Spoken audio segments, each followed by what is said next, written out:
Cool. So do you have a specific area that you'd like clarification on? Or give me a place to start. I'm looking over it right now. Okay, and I'm gonna pull it up as well.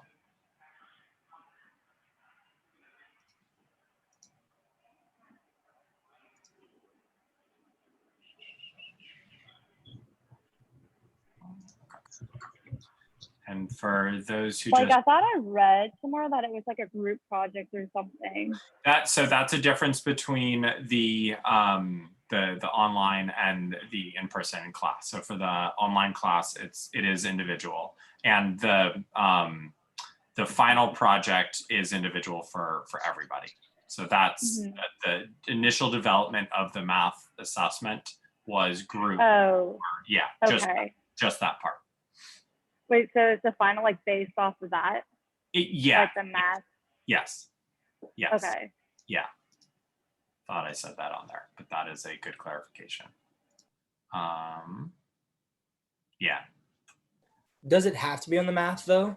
So no, it doesn't. I'm happy to allow you guys to dive into another subject if that's either more applicable or more interesting, or you're more comfortable with that. Initially I was going to have you do it on the math just because you had actually developed that assessment for the project. But if you want to explore another subject area for that, or grade or whatever, I'm totally fine with that.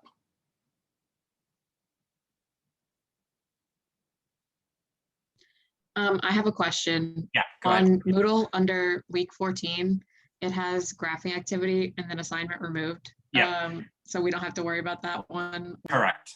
I had it up there for, I probably overthought this a little bit. I had it up there for so long, instead of just taking it down and having people ask, I just left it up and said assignment removed, but we've gotten like 5 people clarifying that we're not actually doing that. But yes, we are no graphing assignment. Okay, thank you. I also had a question about the integration matrix. Yes. So can we do like multiple standards for it, or just one standard for like all the activities? Really good question. Use one standard for all the activities for that, because I want you to be able to compare what the different activities look like for that one same standard. So you can really get that good experience with that. Does that make sense? Yes, thank you. Awesome. Also, did we have to like stay for the whole class time? Because No. I feel like I remember you saying just pop in if you needed to answer. Pop in, pop out, come today, come Thursday, whatever you need.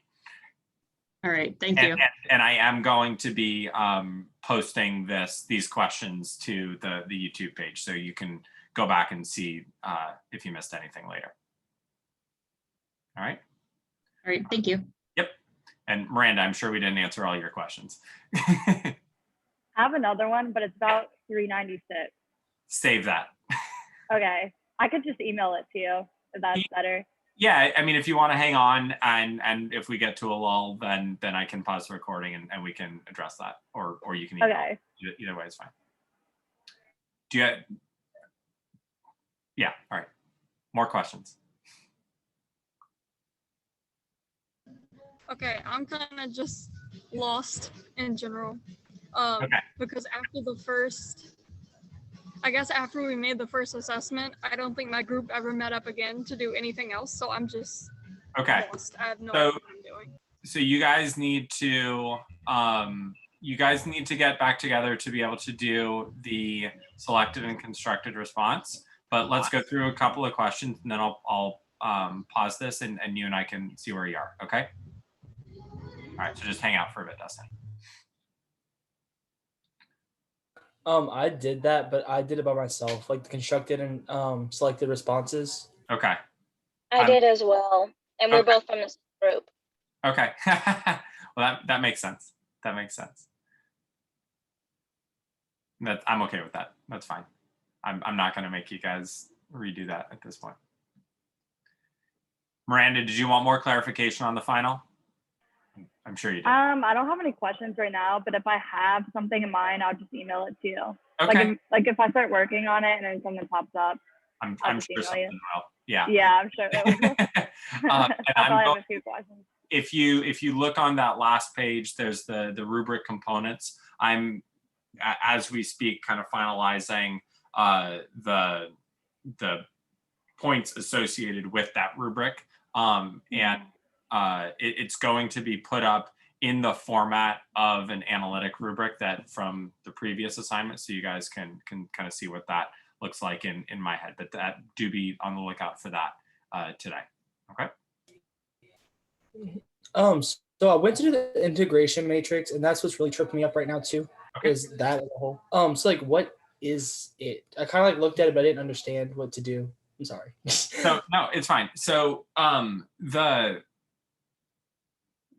point of it is to be able to look at one standard across all the levels of blooms and all the points of Gardner's multiple intelligences.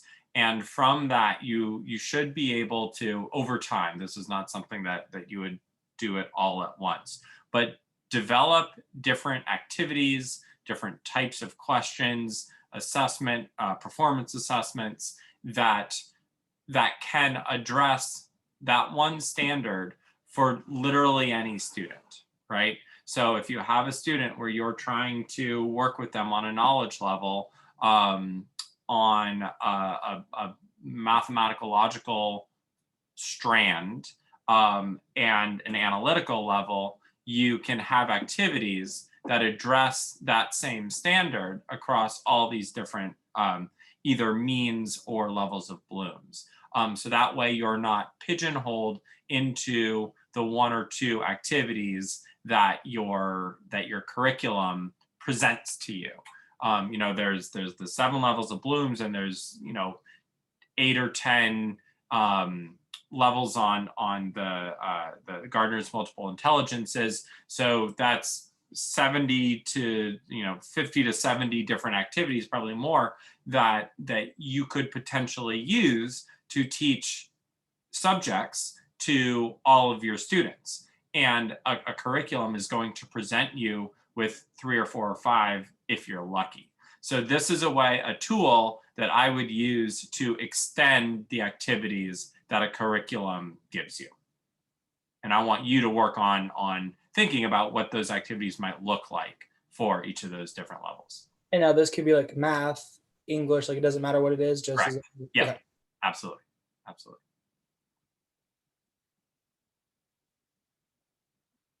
That's pretty much for me. So I'm just gonna head off. All right, sounds good. Thank you. Good. Yep. Have a good one, Gary.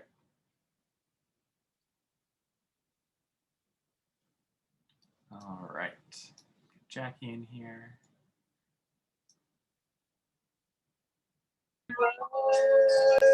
Whoa. Hey, Jackie. You there? Hi.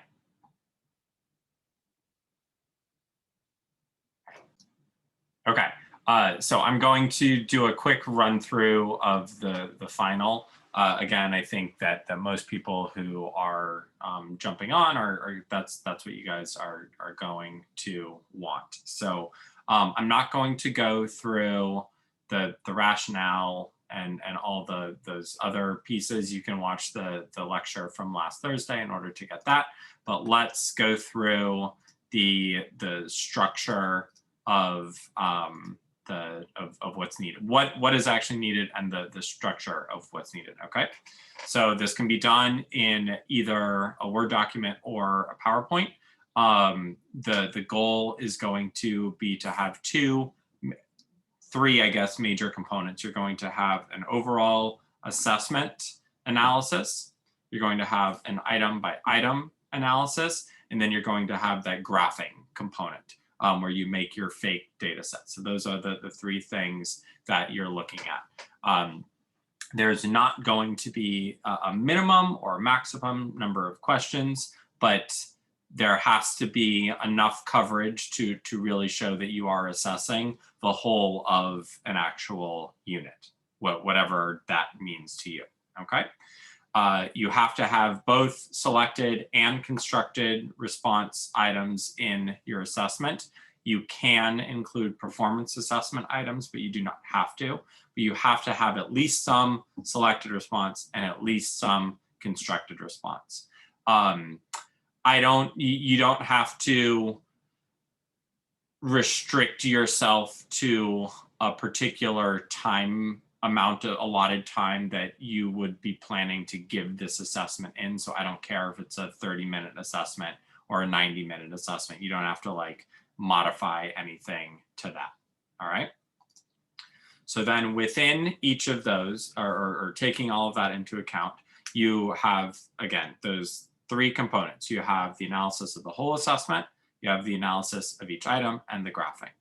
For the analysis of the whole assessment, you will need the state standard written out in full. You need a description of the overall purpose of the assessment. So is it formative, is it summative? I'll get back to that. An explanation of why you broke the assessment into the formats that you did, or why you structured it the way you did. So I want a little bit of a narrative as to, you know, why you chose a focus on selected response, why you chose a focus on constructed response, why you included or didn't include a performance assessment. Something that's showing that you're thinking about the function of the overall structure. And then what you hope to learn about the student's knowledge or abilities from the assessment as a whole. So let me go forward and then I'll jump back. All right. So with the description of the overall purpose of the assessment, this is where you're going to give me context as to where in the year, the academic year, this assessment lies. Is this a unit formative assessment? Is this a unit summative assessment? Is this a piece of a final exam summative assessment? Give me some context of basically what level of mastery you would expect from your kids based off of these types of questions. I also want to know if you are considering this, not specifically, but in general, are you considering this to be a CBA or a CBM? So is this something where you're making it yourself, but the style of the questions and the wording of the questions would be developed based on the actual curriculum? So would you choose questions that match the style that the curriculum teaches, or are you assessing the skill overall, more like a CBM? All right. And then is this going to be assessing progress, mastery? Those are a couple of ideas. So you're giving me the larger context of what the purpose of this assessment is. For the second piece, the explanation of why you broke the assessment into the formats that you did, you're going to give me, sorry, someone's, Destiny, I'm going to mute you. There you go.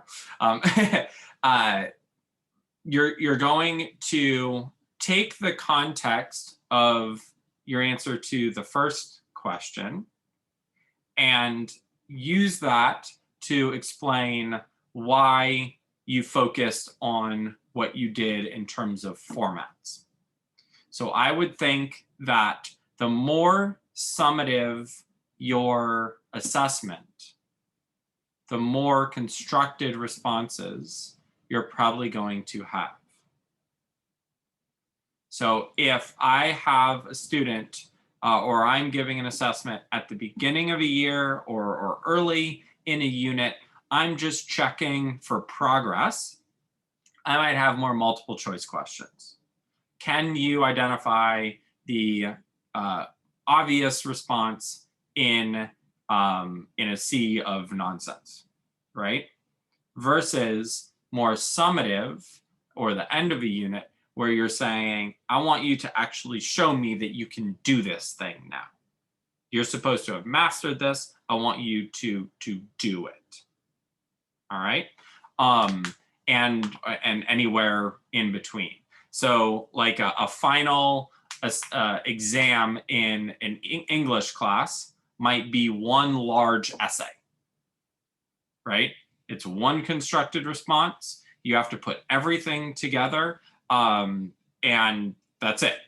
No multiple choice, no babying you through anything. It's just show me that you can do it, that you can understand the thing. Versus at the beginning of a unit or the beginning of a year, you might be saying, all right, can you identify the main idea from this passage? Write 2 sentences. Can you identify the main character? Select from these 5 names. So it gets the, as we get more summative, we move more from selected response into really performance assessment, but larger constructed response. So I need you to explain how you got to where you are. All right. So those are the 4 components for the whole assessment analysis. The standard written out, basically just copied from DOE.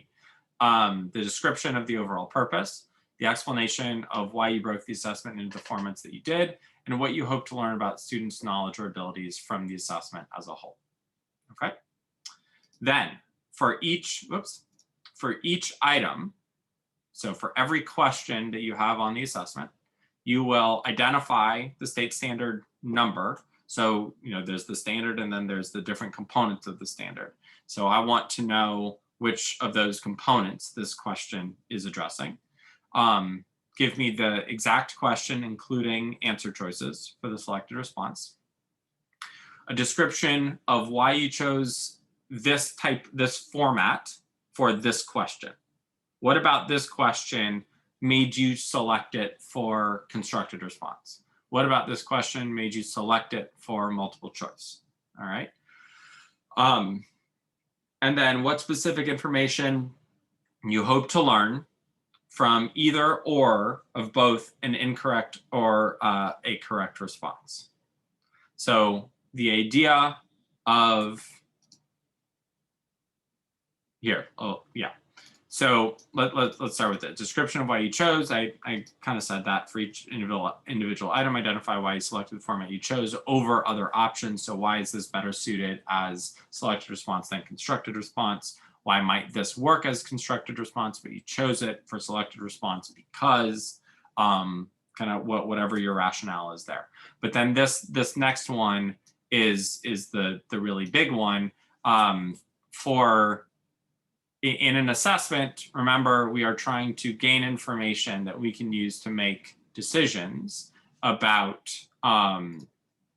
where the student is, about our teaching, about where we go next. So this is where we say, from this, I learned that either through a correct response or an incorrect response, that my students can or can't do whatever. Okay, and this is more than get the correct answer or pay attention in class. This is talking about like they're mixing up addition and multiplication. They're mixing up how to carry. They're mixing up how their multiplication facts. So like the specific answers give you information. If I have a constructed response question about main idea that's lacking details, maybe I can understand that they comprehend the passage, but they're missing the significant components, the actual details that make the thing interesting. So be creative with this, anticipate how students might respond for that. All right.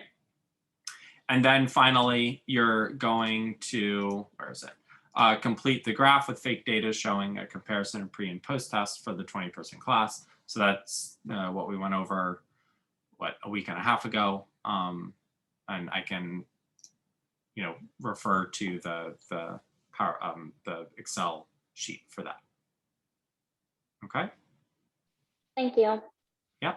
Does that help, Miranda? Does that help? Yeah. Okay. Good. Good. All right. I'm going to If you choose a science standard, send it to me so I can look it up and just make sure that I confirm that you are looking at the right thing relative to what I'm thinking about. Okay. Yeah. That sounds good. I know for math and for ELA, it's like very, very clear. For science and social studies, it's the standards are much less. So